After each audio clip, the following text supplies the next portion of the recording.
صلوا عليه وآله। আমরা আল্লাহ তাআলা দরবারে শুকরিয়া আদায় করি, সকলে পড়ি আলহামদুলিল্লাহ। আজকে পবিত্র জুমার দিন, সপ্তাহের অন্যতম প্রধান দিবস। আমরা আল্লাহ তাআলার দরবারে হাজির হয়েছি। আল্লাহ সুবহানাহু ওয়া তাআলা আমাদেরকে কবুল করুন। এই মাসের 26 তারিখ ঐতিহাসিক নবী আকরাম সাল্লাল্লাহু আলাইহি ওয়াসাল্লামের অন্যতম শ্রেষ্ঠ মুজিজা মেরাজ সংঘটিত হয়েছিল, এবং এই মেরাজ হচ্ছে সমস্ত নবীদের যত মুজিজা আছে এর মধ্যে অন্যতম, যে মুজিজা আর কোন নবীকে আল্লাহ তাআলা প্রদান করেননি, কোন নবীর পক্ষেও যা সম্ভব হয় নাই, তা করিয়েছেন আল্লাহ তার প্রিয় নবী মুহাম্মদ রাসূলুল্লাহ সাল্লাল্লাহু আলাইহি ওয়াসাল্লাম। সেই গল্প, সেই ইতিহাস কোরআন এবং হাদিস থেকে আমরা অনেক শুনেছি, সময় সুযোগ হলে আরো শুনব।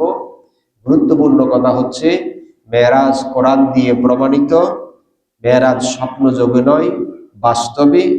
মেরাজ কাল্পনিক নয়, সত্য। এটা কোরআনে কারীম থেকেই এটা বোঝা যায়। মেরাজে যা হয়েছে, আল্লাহ যা বলেছেন, রাসূল যা শুনেছেন, তিনি পৃথিবীর মানুষের কাছে এসে তা বলেছেন।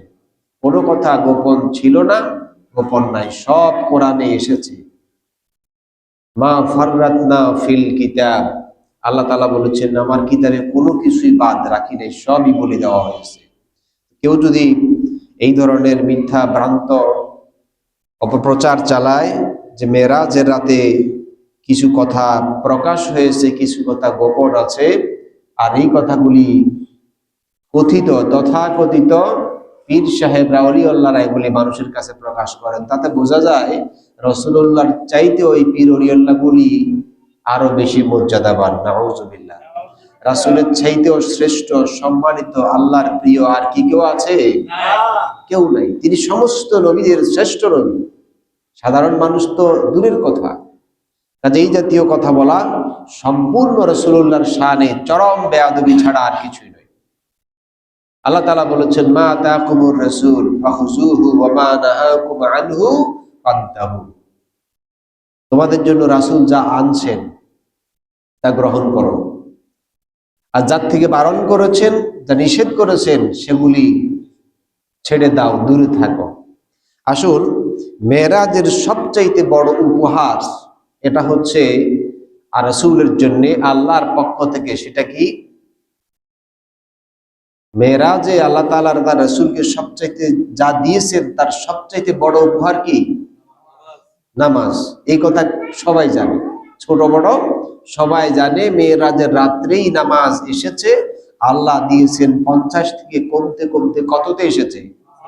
5 ওয়াক্ত এসেছে। রাসূলুল্লাহ বলেছেন কোন বান্দা যদি 5 ওয়াক্ত হক আদায় করতে পারে নামাজ, তাহলে আল্লাহ তাআলা তাকে 50 ওয়াক্তের সওয়াব দিয়ে দিবেন। যার নামাজ ঠিক, তার সব ঠিক, তার চরিত্র ঠিক, তার পরিবার ঠিক, তার সমাজ ঠিক, তার ব্যবসা ঠিক, তার নীতি নৈতিকতা, যত নীতি আছে সব ঠিক আসেনি? তার ব্যবসা নীতি, পারিবারিক নীতি, সামাজিক নীতি, রাজনীতি সব ঠিক। যার নামাজ ঠিক নাই, তার সব জায়গায় ঠিক হবে না।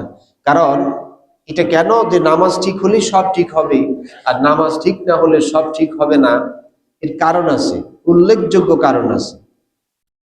আমরা যে তাশাহুদ পড়ি নামাজের ভিতরে, তাশাহুদ পড়ি তো সবাই পারে কিনা? আত্তাহিয়াতু ওয়াসসালাওয়াতু ওয়াত-তাইয়্যিবাত, এটা আমরা সবাই পারি। যদি কেউ না পারেন দুর্ভাগা, শিখে নেবেন। এটা সারা নামাজ হবে? এটা পড়া কি নামাজের ভিতরে? এটা পড়া কি? আপনারা তো তাও জানেন না। তাশাহুদ পড়া কি ওয়াজিব না? এই তাশাহুদ, এটার অর্থ কি? প্রতিদিন 5 ওয়াক্ত নামাজের ভেতরে যত নামাজ আমরা পড়ি, প্রতি 2 রাকাত পরে আমরা বসি, 4 রাকাত পরে বসি, বসার পরে কি করি? এই তাশাহুদ পড়তে হয়, হয় কিনা? কিন্তু কয়জন আছেন আপনারা বলেন এখানে যারা আছেন তাশাহুদের পুরো অর্থটা জানেন? জানেন কি? তাহলে যেই নামাজ আমাকে সংশোধনের জন্য দেওয়া হয়েছে, আমি আমার জীবনের 30 বছর, 50 বছর, 70-80 বছর বয়স হলো, নামাজ পড়লাম, অথচ নামাজের ভেতরে একটা দোয়া প্রতি নামাজে 1-2 বার করে পড়তেই হয়, এর অর্থ আমি জানি না। তাহলে আমি যে নামাজ থেকে কি পেলাম, নামাজ আমাকে কি শিখালো, নামাজ আমাকে কি বার্তা দিল, এটা তো আমি জানলাম না। এটা কি জানলাম? জানলাম না। কারণ নামাজ আমাকে বলছে, আমি তাশাহুদ যখন পড়ি, আত্তাহিয়াতু লিল্লাহি ওয়াস সালাওয়াতু ওয়াত তাইয়্যিবাত, এই একটা বাক্যের অর্থ, একটা আয়াত, একটা সব লাইনের অর্থ দেখেন। এই তাশাহুদটা হচ্ছে আল্লাহর সাথে রাসূল আকরাম সাল্লাল্লাহু আলাইহি সাল্লামের সাথে শুভেচ্ছা বিনিময়, সাক্ষাৎ বিনিময়ে যে কথা হয়েছিল। কোথায় হয়েছিল এই কথাটা? রাসূল যখন আল্লাহর কাছে গেলেন আরশে আজিমে, সেখানে এই কথা হয়েছিল। তো রাসূল যেই বলছেন আত্তাহিয়াতু লিল্লাহি ওয়াস সালাওয়াত ওয়াত তাইয়্যিবাত, আত্তাহিয়াতুন শব্দের অর্থ হচ্ছে পবিত্রতা। আমার সব পবিত্রতা, সব কিছু আল্লাহর জন্য। ওয়াস সালাওয়াত ওয়াত তাইয়্যিবাত, আমার নামাজ, দুরূদ, জিকির, আজকার যা আছে সব কিছু কার জন্য? আল্লাহ তাআলার জন্য। এই প্রথম কথাটা বলেছেন মুহাম্মদ সাল্লাল্লাহু, তারপরের অর্থগুলি আপনারা পড়লে দেখবেন যে রাসূল কারীম সাল্লাল্লাহু আলাইহি ওয়াসাল্লামের সাথে আল্লাহর কথা হয়েছে। দ্বিতীয় আয়াত কি? আল্লাহ তাআলা সালাম দিচ্ছেন কাকে? মুহাম্মদ সাল্লাল্লাহু, আসসালামু আলাইকা ইয়া আইয়ুহান নাবিয়্যু ওয়া রাহমাতুল্লাহি। আল্লাহ তাআলা তার নবীকে সালাম দিয়ে বলছেন, হে নবী, আপনার উপরে শান্তি, রহমত, বরকত আপনার উপরে আমার পক্ষ থেকে, সুবহানাল্লাহ। এবার এই সালামের জবাব দিচ্ছেন মুহাম্মদ সাল্লাল্লাহু, তিনি জবাব দিচ্ছেন আসসালামু আলাইনা ওয়া আলা ইবাদিল্লাহ। রাসূলুল্লাহ সালামের জবাব দিলেন আসসালামু আলাইনা, জামা ব্যবহার করলেন, ওয়া আলা ইবাদিল্লাহিস সালিহিন, আপনার সমস্ত সৎকর্মশীল বান্দাদের পক্ষ থেকে আপনাকে সালাম। তারপরে কি? এরপরে কি? আশহাদু আল্লা ইলাহা, এই ফেরেশতারা যারা শুনতেছিল তারা এই কথা বলেছে, আশহাদু আল্লা ইলাহা ইল্লাল্লাহু ওয়াহদাহু লা ওয়া আশহাদু আন্না মুহাম্মাদান আবদুহু ওয়া রাসূলুহু, তারা সাক্ষী দিয়েছিল। আসুন নামাজের ভিতরে এই একটা দোয়ার কথা বলছি, আরো আছে না? সুবহান রাব্বিয়াল আযীম তাসবিহ আছে, সুবহান রাব্বিয়াল আলা, দোয়ায়ে কুনুত আছে, সূরা ফাতিহা কমন আছে, তারপরে সানা পড়ি কিনা? এগুলির কি অর্থ শিখেছি কখন? এগুলি তো কমন। শুধু সূরা ফাতিহার পরে যেই তেলাওয়াত করা হবে কোরআনের, ফাকরাউ মা তায়াসসারা মিনাল কোরআন, আল্লাহ তাআলার বক্তব্য হচ্ছে সূরা ফাতিহার পরে কোরআনের যেইখান দিয়ে তোমার মন চায়, সহজ মনে হয়, ভালো লাগে, সেখান থেকে তেলাওয়াত করো। পুরা কোরআন যেখান থেকে ইচ্ছা তেলাওয়াত করা যায়, এটা ফরজ। সূরা ফাতিহা পড়া ওয়াজিব, আর অন্য সূরা মিলানো কি ফরজ। কারণ রাসূল বলেছেন সূরা ফাতিহা ছাড়া কোনো নামাজ হবে না। এখন এই নামাজের ব্যাপারে, মেরাজের রাত্রে নামাজ আসলো, আর মেরাজ নামাজের ব্যাপারে আল্লাহ তাআলা বলেছেন ইন্নাস সালাতা তানহা আনিল ফাহশাই ওয়াল মুনকার, নামাজ মানুষকে অন্যায়, অশ্লীল, বর্জিত, ঘৃণিত, নিকৃষ্ট পাপের কাজ থেকে বিরত রাখে। এখন আমরা দেখি লোকেরা নামাজও পড়ে, মিথ্যা কথাও বলে, নামাজও পড়ে, চুরিও করে, নামাজও পড়ে, ফাঁকিবাজিও করে, নামাজও পড়ে, সালিশ বাণিজ্যও করে, নামাজও করে, রাষ্ট্রের সম্পদও চুরি করে। সবই তো ঠিক আছে, নামাজও ঠিক আছে, তার বাদ বাকি সব কাজও কি ঠিক আছে। এই ঠিক থাকার পেছনে কারণ হলো নামাজ পড়ে অশ্লীল কাজ সে দূরে থাকতে পারলো না। দেখুন, নামাজ সে যদি বুঝতো, নামাজে যা তেলাওয়াত করছে না সে যদি তা বুঝতো, তাহলে তার ভেতরে চিন্তা তৈরি হতো। নামাজটা হচ্ছে একটা এগ্রিমেন্ট, একটা ওয়াদা, একটা স্বীকৃতি। কান ধরে আল্লাহর নামে স্লোগান দিয়ে সে মাথা নিচু করে শুরু করলো। নামাজ দিক ওই দিক সেদিক তাকানো যায়? হাত উঠাইয়া কান পর্যন্ত কার নাম নিতে হয়? আল্লাহর নাম নিতে হয়। এরপরে যতগুলো সে আয়াত পড়বে, তেলাওয়াত করবে, এর একটা আয়াত, এর তেলাওয়াত, এর অর্থ সে জানে না, এর অর্থ সে বুঝে না। দেখুন, আপনারা চিন্তা করুন, আমি বোঝার জন্য বলছি যে নামাজের মধ্যে আমরা যখন তেলাওয়াত করি আর অথবা ইমামের পেছনে শুনি, অথবা আমরা যখন হাফেজের পেছনে শুনি, পুরা কোরআন শরীফটাও তো শুনি। রমজান মাসে কি হয়? খতমে কোরআনে পুরা কোরআন শোনানো হয় কিনা? এই কোরআনের একটা আয়াত বাদ যায় কিনা? সবটাই তো হাফেজ সাহেব তেলাওয়াত করেন। এখানে আছে নামাজের কথা আছে, নামাজের ভিতরে যে আয়াত পড়ি সেখানে কিসের কথা আছে?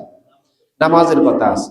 এখানে হজের কথা আছে, জাকাতের কথা আছে, আছে ব্যবসার কথা আছে, বিয়ে শাদীর কথা আছে, সম্পদ বন্টনের কথা আছে, ব্যবসার কথা আছে, বিচার ব্যবস্থার কথা আছে, চুরি করলে শাস্তি কি হবে তার কথা আছে, হত্যা করলে তার শাস্তি কি হবে তার কথা আছে, জেনা করলে কি শাস্তি হবে তার সেই কথা আছে, তারপরে জান্নাতে যাইতে হবে কোন কাজ করলে সেই কথাগুলি বলা আছে, রাষ্ট্র ব্যবস্থা কিভাবে চলবে, যারা রাষ্ট্রনায়ক হবে, যারা মানুষের নেতা হবে, আমির হবে, যারা মানুষের ইমাম হবে, তারা কি কি কাজ করবে, এই কথাগুলি আছে। আছে না কোরআন শরীফে? সন্দেহ আছে কারো? বানাই বলতেছি? আল্লাহ পাক বলেন, আল্লাযীনা ইম্মাক্কান্নাহুম ফিল আরদি আকামুস সালাম ওয়া আমারু ওয়া আতাউজ যাকাতি ওয়া আমারু বিল মা'রুফি ওয়া নাহাউনা আনিল মুনকার। যারা মানুষের নেতা হবে, রাষ্ট্রীয় দায়িত্ব, গুরু দায়িত্ব যাদেরকে প্রদান করা হবে, চারটা কাজ তাদের হবে। আকামুস সালাত, এক নাম্বার হলো নামাজ প্রতিষ্ঠা করবে, দুই নাম্বার হলো যাকাত আদায় করবে, তিন নাম্বার হলো আমরু বিল মা'রুফ, সৎ কাজের আদেশ করবে, চার নাম্বার হলো অন্যায় কাজে বাধা দেবে। এই চারটা কাজ তারা করবে। এভাবে এটা হচ্ছে রাষ্ট্রনীতির কথা, এটা হচ্ছে রাজনীতি। আমি বানাই বলছি? বানাই বলছি? বানাই বলিনি। এটা কিন্তু নামাজের মধ্যে আমরা শুনি, প্রতি রমজানে হাফেজে আমাদেরকে শোনান, তেলাওয়াতে আমরা শুনি, আমিন বলি, হাদিয়া দেই। আর এখন যদি আমি যেভাবে বলছি আরেকটু যদি ব্যাখ্যা করি, এরপর আমার চাকরিও যেতে পারে, পারে কিনা? কেন যাবে? আমার কথা তো বলি নাই, কার কথা বলছি? নামাজের কথা সবাই জানে ফরজ, কেউ পড়ে কেউ পড়ে না, কেউ কম পড়ে কেউ পুরা পড়ে, কিন্তু কেউ অস্বীকার করে না। যাকাতের কথা সবাই জানে, কেউ মানে কেউ মানে না, কেউ কিছু দেয় কেউ কিছুই দেয় না, কিন্তু কেউ অস্বীকার। রোজার কথা সবাই জানে, কেউ কিছু পালন করে কেউ কিছু পালন করে না, কিন্তু রোজার বিরোধিতা কেউ করে না। যখনই এই রাষ্ট্র ব্যবস্থার কথা বলা হয়, তখন কিন্তু মুসলমানদের এক শ্রেণী বিরোধিতা করে। কেন বিরোধিতা করবেন? আপনি এই কথা মুসলমান পরিচয় দিতে হলে স্বীকার করতে হবে, রাসূলুল্লাহ যা করেছেন আমার জন্য তা করণীয়, রাসূলুল্লাহ যা করেন নাই আমার জন্য তা করার সুযোগ নাই। তো রাষ্ট্র ব্যবস্থা রাসূলুল্লাহ চালান নাই না, আমরা বানাই বলতেছি? মদিনার যুদ্ধ নীতি, সামরিক নীতি, সরকারি নীতিমালা রাসূলুল্লাহ করেছেন, কেমনে চালাইতে হবে, কোথায় কি করেছেন, কোরআনে আছে সংক্ষেপে, হাদিসে আছে পুরোপুরি ব্যাখ্যা সহকারে। কিন্তু কোন মুসলমানের জবান দিয়ে এই কথা তখন উচ্চারিত হতে পারে না যে আমার রাজনীতি কোরআনে নাই, অথবা শরিয়া ভিত্তিক যে রাজনীতি আমরা তা বিশ্বাস করি না। মুসলমানের জবান দিয়ে এমন কথা উচ্চারণ হতে পারে। আমি ওই কথাটাই বলতেছিলাম যে নামাজ, আল্লাহ তাআলা বলেছেন নামাজ কায়েম করো, মেরাজের শ্রেষ্ঠ উপহার। এটা কায়েম করলে অন্যায় এবং অশ্লীল কাজ বন্ধ হবে। এখন এই অন্যায় এবং অশ্লীল কাজ বন্ধ না হওয়ার পেছনে কারণ হচ্ছে নামাজ আমরা বুঝি না। নামাজের ভিতরে যা তেলাওয়াত করি আমরা তা বুঝি না, আমরা বোঝার চেষ্টাও করি না, যেমন জানি না তেমন মানি না।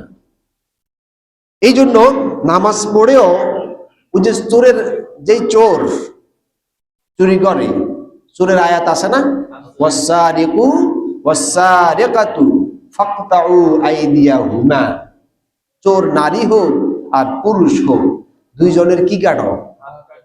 এটা কি আসেনি কোরআন শরীফে? না আমি বানাই বলছি? আছে। এই কথা পড়ে নামাজ পড়ি, এটা আমার নামাজের ভিতরে তেলাওয়াত করা ফরজ আয়াত, আমি তেলাওয়াত করলাম। কিন্তু আমি যখন বলি যে চোর ধরা পড়েছে বা চোরের আইন করো, চোরের শাস্তির আইন করো, হাত কাটা, তখন আমার দেশে অনেক লোকে বলবে এইটা হচ্ছে জঙ্গিবাদী, এটা হচ্ছে সন্ত্রাসী আইন। আর অথচ এই আইনটা কার? এই আইনটা কার? এই আয়াত পড়ে নামাজ পড়তে আমার আপত্তি নাই, এই আয়াত পড়ে হাফেজ সাহেবকে হাদিয়া দিতে আমার আপত্তি নাই, এই আয়াত পড়ে আমি আমার বাড়িতে খতমে কোরআনে কোনো আপত্তি নাই। কিন্তু যখন আমি এই আইন সর্বোচ্চ পর্যায় থেকে চোরদের বিরুদ্ধে দেব, তখনই কিন্তু আপত্তি আসে, তখনই কষ্ট আসে, তখনই মুসলমানের আঘাত লাগে।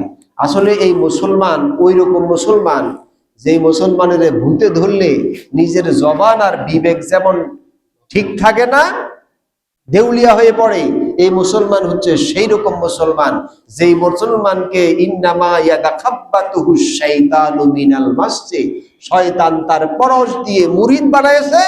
এখন সে যা বলে নিজেও জানে না, আশ্চর্য কথা, শরিয়া আইন বিশ্বাস করে না। এটা কি মুসলমানরা বলতে পারে? ভাই কথা বলেন, বলতে পারে? আমি মারা গেলে আমার সম্পদ কে কতটুকু পাবে, এটা কে ভাগ করে দিলেন? আছে না? আমার স্ত্রী কতটুকু পাবে, ভাগ করে দিল না? আমি যে বিয়ে করলাম, কোন আইনে বিয়ে হলো? কথা কোন না, কোন আইনে বিয়ে হলো? আমি যে নামাজ পড়ছি, এটা কোন আইন? সুতরাং নামাজ যারা বুঝবে, নামাজ যারা জানবে, নামাজ যারা কায়েম করবে, তারা তার জীবনে তাদের থেকে নামাজের মাধ্যমে অন্যায় এবং অশ্লীল কাজ সমাজে চিরতরে দূর হবে। এই যে নামাজ, এই জন্য নবী করিম সাল্লাল্লাহু আলাইহি ওয়াসাল্লাম বলেছেন, খামসা সালাওয়াতিন ইফতারাদাহুল্লাহ আযজা ওয়া জাল্লা, 5 ওয়াক্ত নামাজ আল্লাহ আমাকে ফরজ করে দিয়েছেন। মান আহসানা উযুআহুন্না ওয়া সাল্লাহুন্না লিওয়াক্তিহিন্না, যেই ব্যক্তি সুন্দরভাবে ওযু করে, হক আদায় করে, নির্দিষ্ট সময়ে এই নামাজ আদায় করবে, রুকু এবং সেজদা আদায় করবে খুশু খুদুর সাথে, তার সাথে আল্লাহর সাথে একটা চুক্তি হয়, এগ্রিমেন্ট হয়। সে কি? আইয়াগফিরা লাহু, আল্লাহ তাকে মাফ করে দিবেন। ওমান লাম ইয়াফআল ফালাইসা লাহু আলাল্লাহি আহাদু, যদি এমনটা না হয় তাহলে তার সাথে আল্লাহর সাথে কোনো ওয়াদা নাই, কোনো চুক্তি নাই। ইনশাআ গাফারা ওয়া ইনশাআ আযাবা, চাইলে আল্লাহ তাকে ক্ষমা করতে পারেন, অন্যথায় তাকে শাস্তি দেবেন। এখন এই যে নামাজ, দেখেন আল্লাহর সাথে যে ওয়াদা, আল্লাহর সাথে কি ওয়াদা? নামাজের ভেতরে যখন দাঁড়াই, বিনয়ের সাথে আল্লাহর সামনে যখন দাঁড়াই, তখন কোরআনে কারীম থেকে যে আয়াত পড়ি, যে তেলাওয়াত করি, সেই আয়াত আমি বুঝলাম না। সেই আয়াত না বুঝে আমি আমার বাস্তব জীবনে কর্মক্ষেত্রে গিয়ে তার বিরোধিতা করলাম। অন্যায়ভাবে মানুষের সম্পদ গ্রহণ করা, আত্মসাৎ করা, এটা হালাল না হারাম? এই কথা কোন ঘুষখোর জানে না, কোন চোর, কোন চিন্তাইকারী, কোন চাঁদাবাজ জানে না যে এই কাজটা করা অন্যায়? সবাই জানে, কিন্তু কি কেউ মানে? যারা করে তারা কি মানে? মানে। আপনারা খুব চিন্তা করে দেখুন, আপনারা একটা দোকানে যখন যান, ডাক্তার আপনাকে কি করে? মানে ডাক্তার দেখাতে যান না, ওষুধ দেয় না প্রেসক্রিপশন দেয়? সে একটা কাগজে আপনার যে যে সমস্যাগুলি আছে সেটা লিখে দেয়। এখন আপনার কাজ কি বলেন? বাড়িতে এসে 1000 টাকায় ডাক্তার দেখাইছেন, বাড়িতে এসে বসে বসে খুব সুন্দর করে শুদ্ধভাবে উচ্চারণ করে এটা পড়বেন। আর পড়তে না পারলে আরেকজন শিক্ষিত লোককে ডাকবেন যে আমার এটা পড়ে শোনাও, তোমার কত টাকা দিতে হবে আমি তাই দিব। এরকম করবেন কেউ? কিন্তু কোরআনকে আমরা সেটাই করি। ডাক্তার যেটা দিয়েছে সেটা অবশ্যই পড়বেন, পড়ার পরে সেই অনুযায়ী ওষুধ নেবেন। বুঝেন না কথা? সেই অনুযায়ী নেওয়ার পরে ওষুধ নিয়ে বাসায় রেখে দেবেন। কি করতে হবে? যাতে ভুল, এখন আমরা তো আর পড়তে জানি না ওই রকম, ডাক্তারের ইংরেজি পড়তে পারলেও ডাক্তার যে প্রেসক্রিপশন দেয় এইটা পড়তে আমাদের ঘাম বাইরে হয়ে যায়, সেটা ভিন্ন কথা। এখন এই প্রেসক্রিপশন যদ্দূর পড়তে পারি, না পারলেও একজন ফার্মাসিস্টের কাছে নিয়ে যাই, সে পড়ে দেখে দেখে আমার ওই ওষুধগুলো বের করে দেয়। আমি যাতে ওই ওষুধগুলোতে ভুল না করি, আমি যাতে ভুল না করি, সেই জন্য সেটা স্লিপে বাংলায় লিখে দেয়, সকালে একটা, বিকালে একটা, রাতে একটা লেখে। এখন কিছু লোক আছে এইটাও পড়তে পারে না, আছে না? এবার কি করে? 2 বেলা হলে 2 পাশ কাটে, 1 বেলা হইলে 3 বেলা হইলে, এই কাটা দেখে দেখে রোগী তার ওষুধ গ্রহণ করে। চিন্তা করুন, সামান্য একজন ডাক্তার একটা মানুষ অসুস্থ হলো, তাকে ইনস্ট্রাকশন করলো, সুস্থ হওয়ার জন্য প্রেসক্রিপশন করলো, সে বুঝে না বলে আরেকজনের কাছ থেকে বুঝে নিল, পড়তে পারে না বলে কেটে কেটে দাগ করে সেই ওষুধ নির্দিষ্ট সময়ে পরিমাণ মতো খেলো সুস্থ হওয়ার আশায়। গোটা মানব জাতিকে সুস্থ করার জন্য, মানব সমাজ, গোটা জাতি এবং দেশকে সুস্থ করার জন্য আল্লাহ তাআলা এই প্রেসক্রিপশন দিলেন। মুসলমানরা বুঝে না, পড়ে না, যারা বুঝে পড়ায় উল্টা তাদের দিকে আক্রমণ করে। কথা বুঝছেন? উল্টো তাদের দিকে আক্রমণ করে। বিবেক খুলুন, কমন সেন্স খাটান। আল্লাহ তাআলা বলেছেন, আফালা ইয়াতাদাব্বারুনাল কুরআন আম আলা কুলুবিহিম আফকারুহা। কোরআনটা কি তারা বুঝে না? তেলাওয়াত করলে তো সারত। কোরআনটা কি তারা বুঝে না, নাকি মনের ভিতরে তালা লাগানো? ডক্টরের ডিগ্রিধারী, বিসিএস ক্যাডার, উচ্চতর শিক্ষিত লোক, এত পড়াশোনা সে করেছে, অথচ এই কোরআন সম্পর্কে কোনো জ্ঞান তার নাই। আপনারা বিশ্বাস করুন, এই জাতীয় লোকগুলি মুসলমানের নাম ধরে, মুসলমানের পরিচয় দিয়ে এই জাতীয় কথা বলার পরে তারা যখন মারা যায়, আমরা তাদের জানাজায় হাজির হয়ে যাই, যাই কিনা? আর কবরে রাখতে কি বলি? এই লোক কি মিল্লাতে রাসূল বলা যাবে? মিল্লাতে রাসূল তো হবে সেই লোক আপাদমস্তকে এই কোরআনকে যে অনুসরণ করার চেষ্টা করেছে, সেই তো হবে মিল্লাতে রাসূল। যার জীবনের শুরু থেকে মৃত্যু পর্যন্ত রাসূলুল্লাহর সুন্নাত নিয়ে বাঁচার চেষ্টা করেছে, লড়াই করেছে, সেই তো হবে মিল্লাতে রাসূল। আল্লাহ আমাদের বোঝার তৌফিক দান করুন। আল্লাহ তাআলা বলেছেন, আকিমিস সালাত, নামাজ কায়েম করো, করলেই অন্যায় এবং অশ্লীল কাজ থেকে নামাজ তোমাকে দূরে রাখবে। এখন কায়েম মানে হচ্ছে প্রতিষ্ঠা করা, কিন্তু আমি নিজেই তো বুঝি না নামাজ। 2-4টা সেজদা দিলাম, মনে করলাম নামাজ শেষ হয়ে গেল। না, নামাজ শেষ হয় নাই। আজ থেকে একটা শপথ নেবেন, আমি আগেও বলেছি কোরআন বোঝার জন্য, আজ আবার বলছি, নামাজের ভিতরে যে দোয়াগুলি পড়েন, প্রথম থেকে সেই দোয়াগুলির অর্থ খোঁজেন, যে আমি নামাজের ভেতরে কি কি পড়ি, কি স্বীকার করি, সেখানে কি ওয়াদা করি। আপনারা জানেন, যখন শপথ নেয় মেম্বার, চেয়ারম্যান, মন্ত্রী, এমপি বা বিভিন্ন প্রশাসন যখন শপথ নেয়, তখন তারা কি বলে? আমি আমার মেধা, আমার চিন্তা শক্তি, সকল কিছুকে এই রাষ্ট্রের সংবিধান অনুযায়ী, বিধিমালা অনুযায়ী পরিচালনা করব। যে যে সেকশনে তাদের ওই রকমের ওয়াদা করা হয়। শপথ মানে কি? একটা ওয়াদা। আমি যে একজন মুসলমান, আমি প্রতিদিন 5 বার আল্লাহর সামনে দাঁড়িয়ে ওয়াদা করি, ইয়াকা না'বুদু, আমি তোমার গোলাম, তোমার দাসত্ব করি, তোমার কাছে সাহায্য চাই। এই গোলামের নমুনা এরকম হবে না যে নামাজের ভিতরে বললাম যে আহাল্লাল্লাহুল বাই'a ওয়া হাররামার রিবা, আল্লাহ তাআলা ব্যবসাকে হালাল করেছেন, সুদকে, কিন্তু নামাজের পরে যাইয়া কিন্তু সুদের পক্ষেই কাজ শুরু। আছে না এরকম?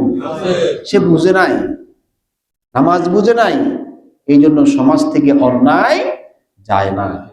নামাজ বুঝতে হবে, মেরাজের এই শ্রেষ্ঠ উপহার। নামাজ বুঝলেই সমাজ থেকে অন্যায় যাবে, ব্যক্তির থেকে অন্যায় যাবে। আল্লাহ আমাদের বোঝার তৌফিক দান করুন। নামাজ হচ্ছে, যারা নামাজ এরকম করে পড়বে, নামাজের ভেতরে স্তর হবে।